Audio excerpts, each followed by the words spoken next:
Bienvenue les Unders, bienvenue les gens qui connaissent pas la chaîne. Donc vous êtes sur Underground, l'hebdo des sorties et des tendances des jeux indie, des jeux Underground. Donc on va voir ce qui est sorti cette semaine, donc ce qui est intéressant. On est toujours en une semaine de décalé pour pouvoir avoir un petit peu plus de recul, de retour des utilisateurs, de preview, de notes, etc. Donc on va voir la tendance de la semaine, on va voir la démo qu'il faut à tout prix tester cette semaine, on va voir l'ensemble des sorties sur lesquelles on a mis un petit focus. On va démarrer tout de suite avec la démo qu'il faut jouer. C'est Car Repair. On est encore dans la simulation de vie quotidienne, si je puis dire, mais c'est un petit bijou. C'est un jeu fait par 3 développeurs. Ils sont polonais. Ils ont sorti une démo. On verra juste après.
Voilà, c'est testé et approuvé.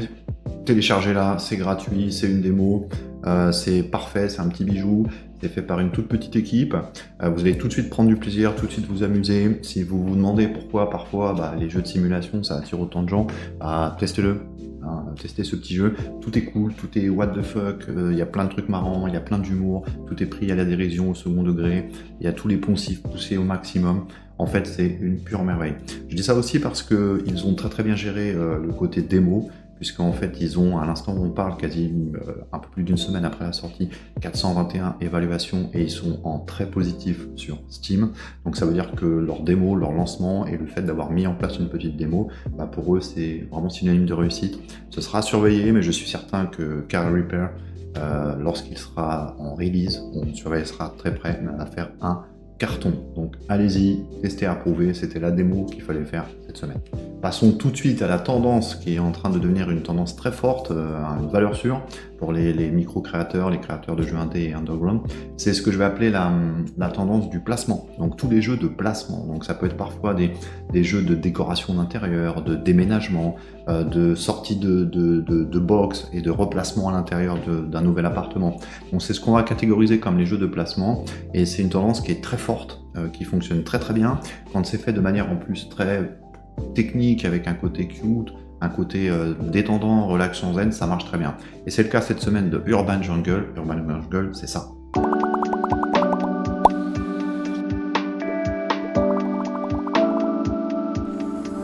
Green is the best color. That's why Grandma's garden is my favorite place.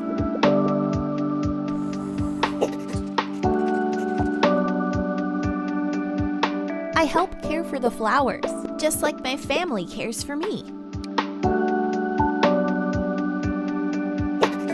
Moving again. Time to turn over a new leaf. There's so much to learn, see, and experience. Maybe not everything will work out. But when life gives you lemons, plant a lemon tree.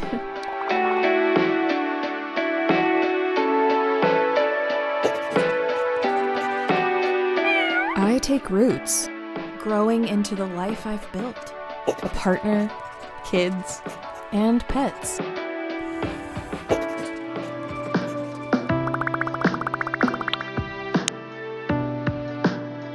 This is my life. The way I choose to express myself. My own urban jungle.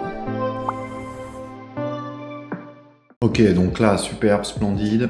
Ce qui change ici, c'est qu'en fait, tout est basé sur les plantes. Donc l'idée, en fait, c'est de faire un placement de plantes, de faire en sorte que les plantes se sentent bien, de les améliorer. Il y a tout un tas de combinaisons, tout un tas de stuff.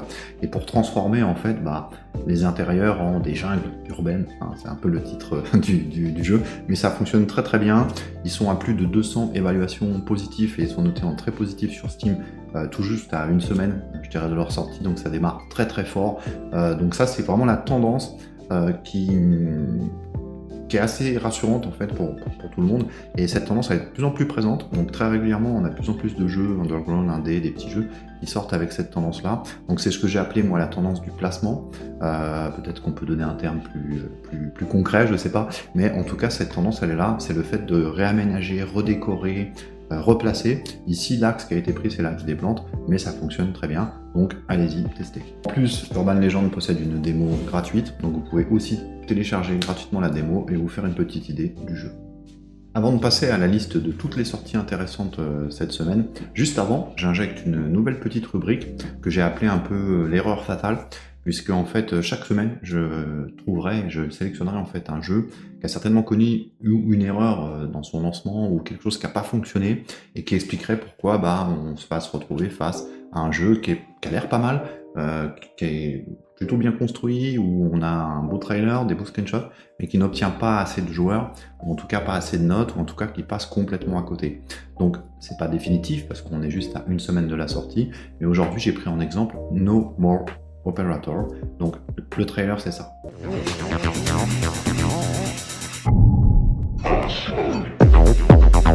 With the computers to act, I'm gonna take this left.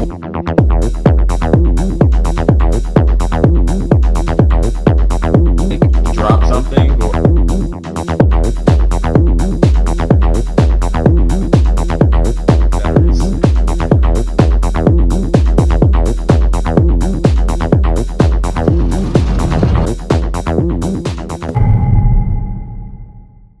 On est sur un jeu dans la tendance Lethal Company, etc. et tous les remakes, ou en tout cas inspiration qu'il y a pu avoir autour de ce jeu. Donc c'est un jeu coop, multijoueur, où en fait on a un imposteur, il faut démasquer l'imposteur, il y a des tasks à faire, etc. Donc sur le papier, tout a l'air top pour que ça fonctionne. Le trailer est plutôt pas mal, graphiquement c'est plutôt pas mal, les screenshots sont plutôt pas mal. Alors quel est le souci de ce jeu? Parce que là il se retrouve avec 3 évaluations, et quasiment 3 évaluations négatives, ou en tout cas 2 pour la plupart. Et en fait c'est l'une des erreurs fortes et lourdes qu'il faut à tout prix éviter. C'est-à-dire qu'en fait ce jeu, le problème majeur qu'il y a sur celui-ci, c'est que vous ne pouvez pas le tester. C'est-à-dire qu'en fait, moi-même j'ai essayé, moi-même je l'ai pris, je l'ai testé, et en fait la problématique c'est qu'il n'y a pas de serveur ouvert, il n'y a personne sur les serveurs. Ce qui veut dire que ça fait partie des erreurs communes, c'est-à-dire que lorsque on va lancer un jeu en multijoueur, en coop, etc., en fait ça fait partie des choses qu'il faut vraiment prendre en compte au moment du lancement, surtout que c'est un early access. Donc en fait, si vous arrivez là-dedans sans communauté, sans communication, sans joueurs, en fait, vous vous retrouvez dans ce problème tout con, c'est-à-dire qu'en fait, on ne peut pas donner une note à ce jeu, on ne peut pas mettre de review à ce jeu, parce qu'en fait, quand vous allez le lancer, en fait, vous ne trouverez pas d'autres joueurs. Donc à part si, entre amis, vous décidez de tous l'acheter et de faire une partie entre vous, vous pourrez, réussir à avoir une idée du jeu, mais à l'instant où je vous parle, moi-même j'ai testé, on ne peut même pas avoir une idée du jeu, tout simplement parce qu'il n'y a pas assez de joueurs. Donc forcément, ça fait partie des fails, ça fait partie des erreurs à éviter. Je leur souhaite bien sûr, et j'espère qu'il y a des joueurs qui vont arriver sur les serveurs, de ce jeu, et qu'on pourra avoir une idée un peu plus poussée de ce jeu. Mais aujourd'hui, si vous voulez vous dire, tiens, ce jeu il a l'air pas mal, je vais le tester, malheureusement le problème c'est que vous trouverez personne sur les serveurs. Voilà. Donc comment ils auraient pu faire autrement?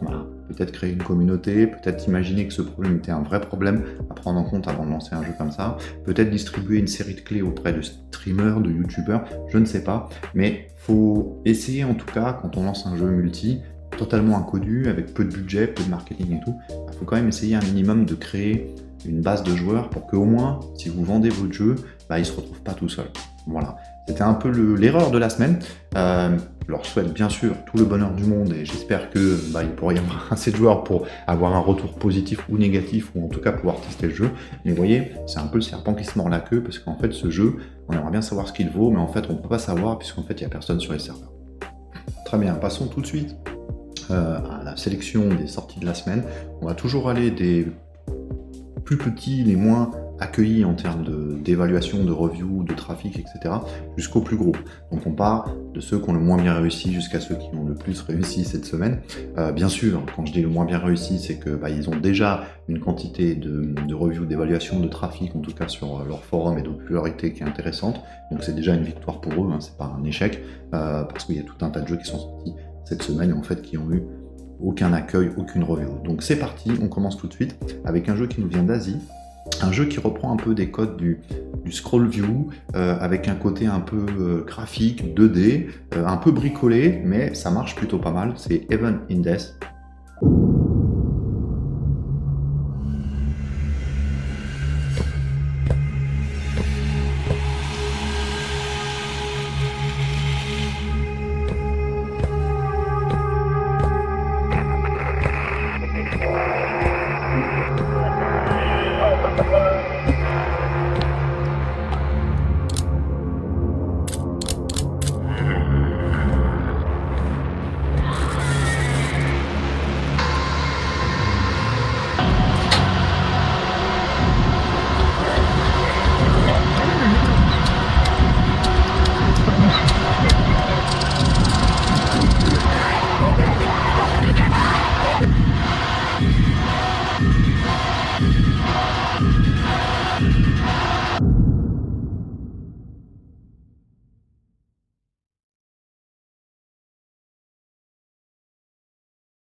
Là, on est sur une thématique horreur, bien évidemment, vous savez, moi j'adore ça, mais dans l'indie, dans l'underground, dans les jeux de solo créateurs ou de micro-créateurs, c'est vraiment une tendance ultra active, ultra forte, qui apporte beaucoup de nouveautés, et souvent des très bons jeux, quoi.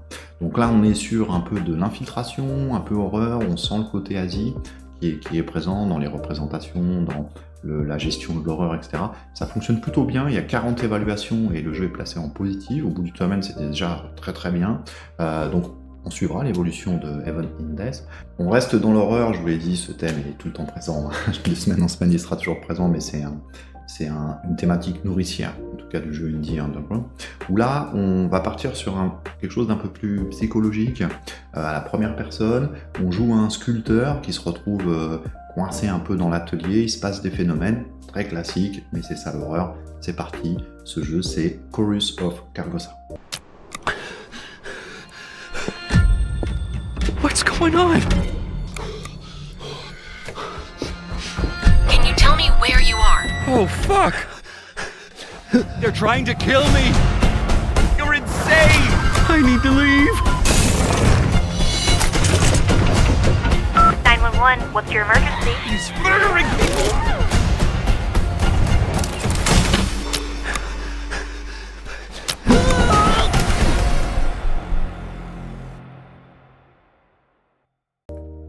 Thématique horreur, le jeu est très propre, il fonctionne très bien. Vous avez une petite démo gratuite que vous pouvez télécharger aussi pour juste faire un petit test.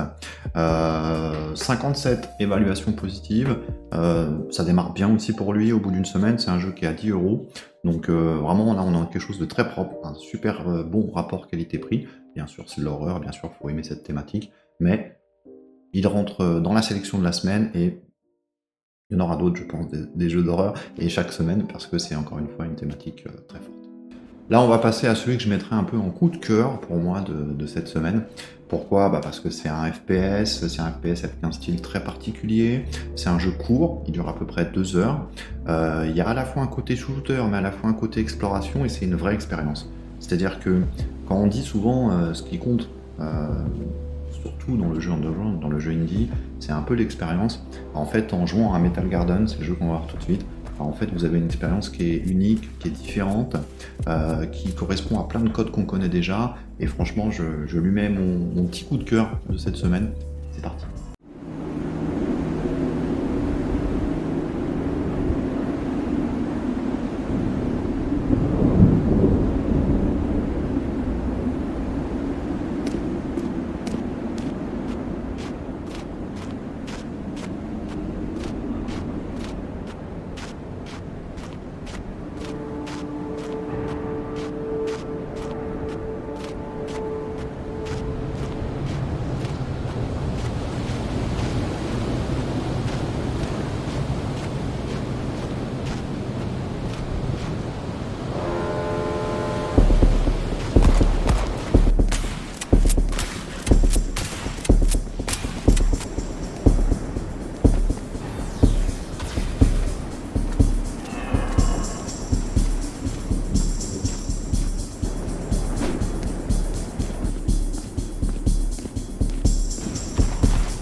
Superbe expérience, 2 heures où on est vraiment à fond dedans, il y a une immersion, c'est fait avec 3 bouts de ficelle, certes, mais c'est le propre de la chaîne et de l'émission, c'est ce genre de petit jeu qu'on adore, puisque en fait, en termes d'expérience, franchement, ça vaut vraiment le coup, ça vend du 5,89€, pour pas dire de bêtises, il est à 71 évolutions très positives, si vous parcourez les reviews, comme moi, vous verrez que les gens ont simplement dit que c'était une expérience incroyable, et ils se sont tous mis à suivre aussi le développeur. Alors ça reste de la niche, ça reste de l'indie, de l'underground, mais j'adore. Voilà. On va upgrader un petit peu en termes de review et d'accueil par le public, et là on va partir sur une thématique, c'est pas vraiment une thématique, c'est plutôt un style de jeu qu'on va appeler les romans graphiques, les visual novels, etc., qui est souvent un style assez sous-estimé, sous-évalué par les créateurs et les solo-créateurs, les petits créateurs, etc., puisqu'en fait il y a un vrai engouement, il y a vraiment un public, je dirais, pour cette thématique de jeu. Bien sûr, il ne faut pas faire n'importe quoi, mais quand c'est fait de manière un peu décalée, un peu forte, que c'est bien construit, etc., ça fonctionne. Et c'est le cas de Mood.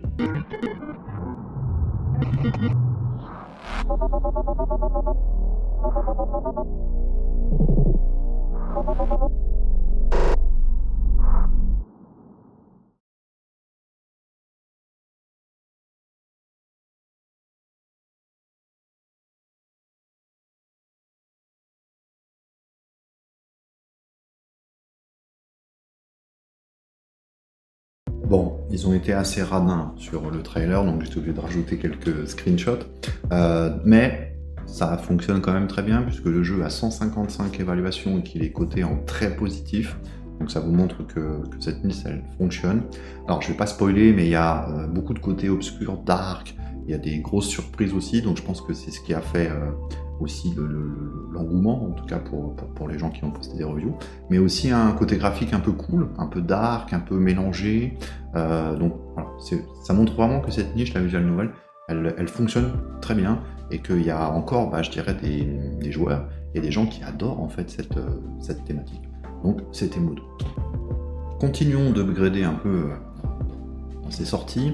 Là on va partir sur du roguelike action, avec un style complètement hallucinant, un énorme travail artistique, un énorme travail graphique fait sur le jeu, vous allez voir ça tout de suite. Et là on est vraiment dans la thématique classique du roguelike d'action. Par contre ça a été vraiment sublimé, parce qu'il y a vraiment un univers, c'est vraiment fun, c'est fort, il y a beaucoup de jus, il y a beaucoup de travail, donc l'équipe elle n'est pas forcément toute petite, mais ça reste de l'indie, de l'underground, donc c'est Rhyne Breaker.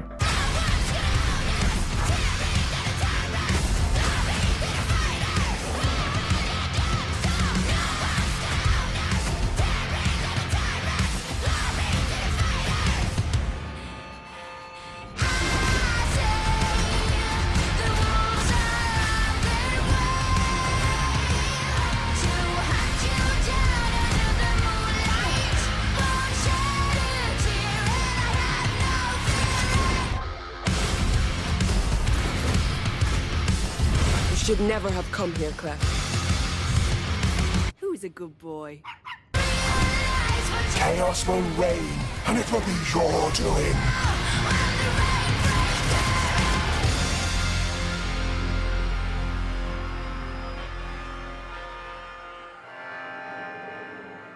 Bon, ça envoie du bois, hein, la musique, tout, c'est ultra badass, ça va chercher tout un tas de côtés humoristiques, etc.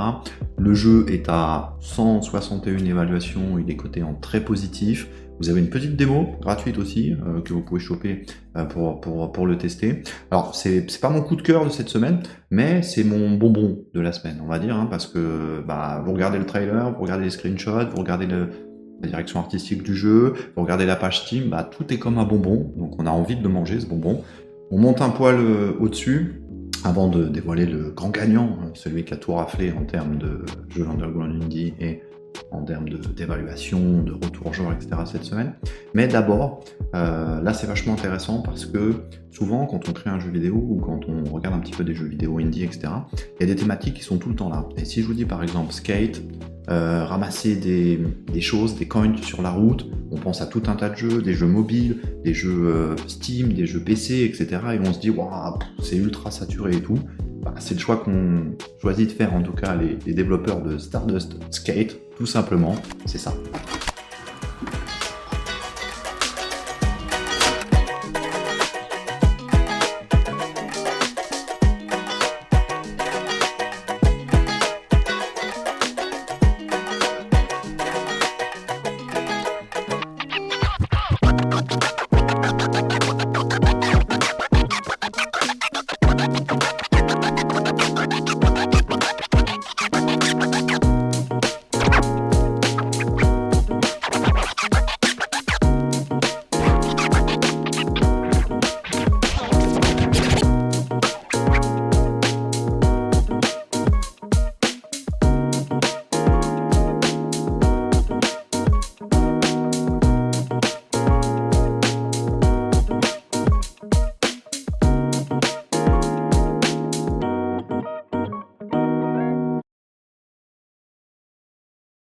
Alors n'importe qui se dirait, mais attends, c'est trop classique, il y en a des centaines de jeux comme ça. Oui, mais ça fonctionne excessivement bien puisque le jeu est à 204 évaluations et accrochez-vous, il est à 99% d'évaluations positives. C'est-à-dire qu'en gros, si je prends les 200 évaluations, et en fait, il y en a 2 qui vont dire que c'est pas bien et il y en a tout le reste qui, eux, vont faire des éloges du jeu. Et si vous lisez un petit peu les reviews, en fait, tout le monde adore ce jeu.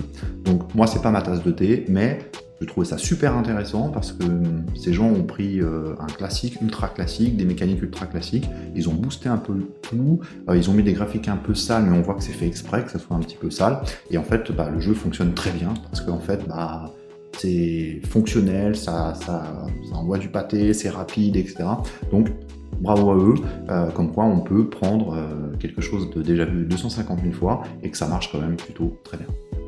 Alors, le grand gagnant des jeux, entre guillemets, indie underground de la semaine, pour pas coutume, c'est un jeu d'horreur, cette semaine, qui se place à ce niveau-là. Donc c'est un studio qui a sorti déjà plusieurs titres, qui s'est construit petit à petit avec plusieurs petits titres, 1, 2, et aujourd'hui on est sur le 3, donc c'est Pathologic 3, Quarantine, c'est un jeu d'horreur, je vous laisse découvrir.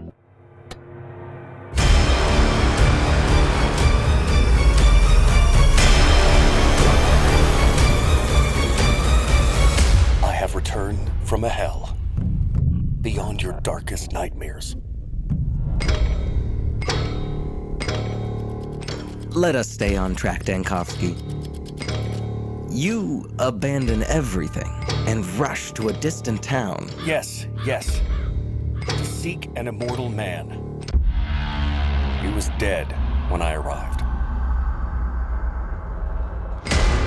Then a strange fever engulfs the town. And as the sole physician, I declared a quarantine. To keep others from interfering? Interfering with what? I even established a hospital inside the theater. Is that where you spread the sand plague? Your records are absurd. I was trying to grant them one more day. Yet your actions only hastened the town's downfall. What exactly are you implying, Inspector? No one is accusing you, Doctor. But consider, look at yourself. You failed. Utterly. The plague mutated too quickly. And the patients, they deceived me again and again. I am no executioner, no inquisitor, no lawman, no soldier. I am a doctor, a man of science. I wonder if you still know who you are. If you could begin anew, would you make the same choices? Every decision I made was just.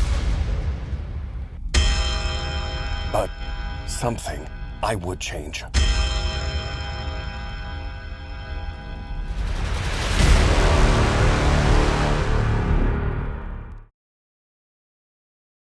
Bon, là, tout est parfait en termes d'indie, donc vous avez compris, ça se passe sur une période avec la peste, il y a tout un côté narratif ultra poussé, des enquêtes, des espèces de puzzles, des indices, etc.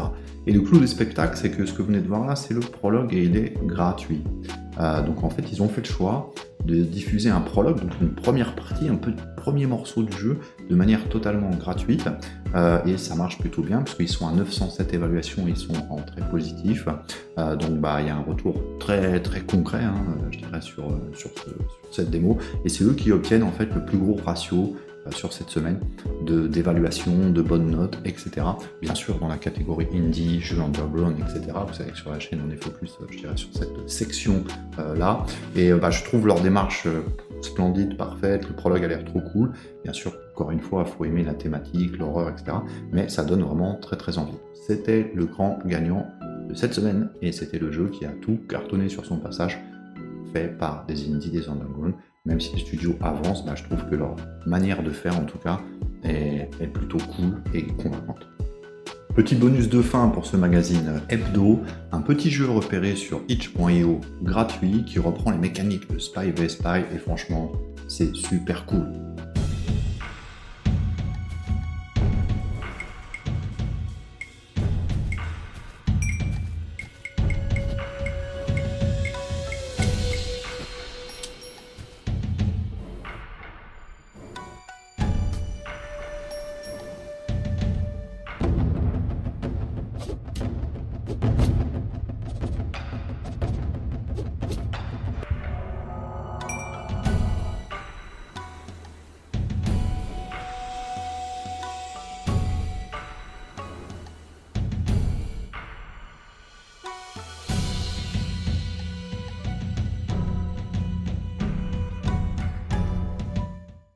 Croyez-moi, si vous êtes 2, 3, 4 devant le même écran, lancez une petite partie de Escape from Shinobi, c'est gratuit, ça rappelle des très bons souvenirs, des jeux un peu party game comme ça sur le même écran. Là vous êtes splitté en deux, vous devez récupérer des items à l'intérieur, je dirais, du temple, et en même temps vous pouvez rencontrer l'autre et vous battre, poser des pièges. C'est trop marrant et c'est gratuit, c'est fait par un tout petit développeur, donc n'hésitez pas, c'était le bonus. Merci à vous d'avoir suivi cet hebdo magazine consacré aux jeux vidéo underground et aux petits et aux micro créateurs et développeurs de jeux vidéo. Abonnez-vous, likez, partagez si vous aimez le contenu. Merci, à bientôt, ciao.